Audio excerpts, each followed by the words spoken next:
Uyuni Muhammad babul ilah. Ya Allah, ya Tuhanku,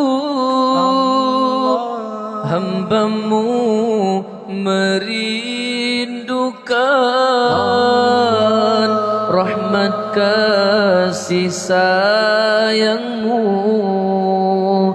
dan jua keredaan-Mu dalam hidupku.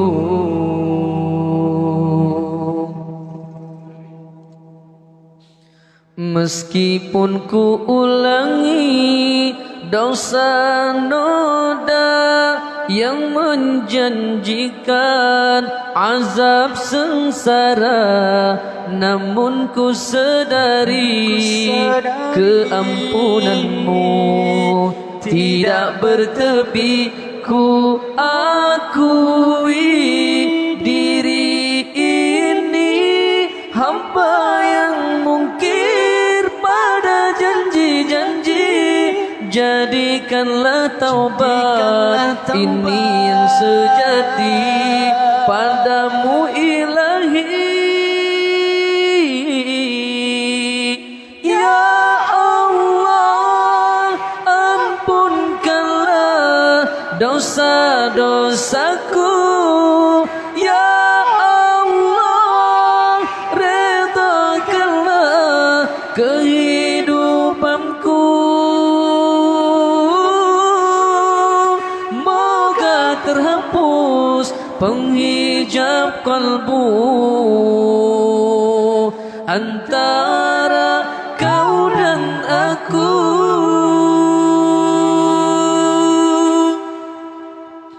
Tuhan, ku zalimi diri ini.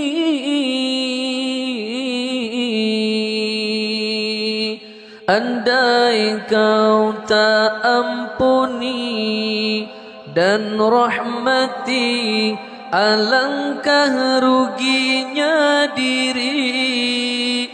Tuhan, jangan kau palingkan hati ini.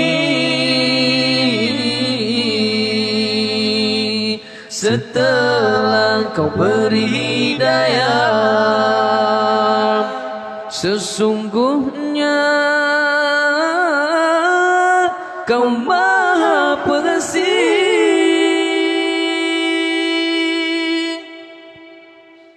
Meskipun ku ulangi dosa noda yang menjanjikan azab sengsara, namun ku sadari keampunan-Mu tidak bertepi. Ku akui diri ini hamba yang mungkir pada janji-janji.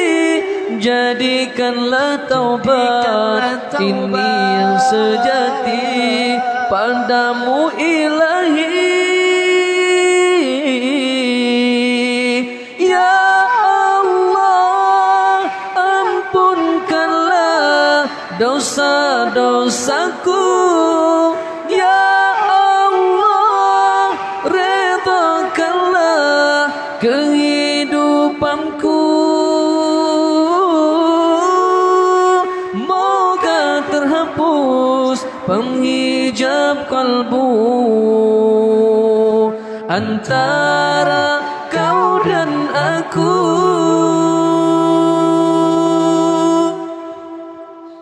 Tuhan, ku zalimi diri ini. Andai kau tak ampuni dan rahmati, alangkah ruginya diri. Tuhan, jangan kau palingkan hati ini. Setelah kau beri hidayah, sesungguhnya Kau Maha Pengasih, sesungguhnya Kau Maha Pengasih.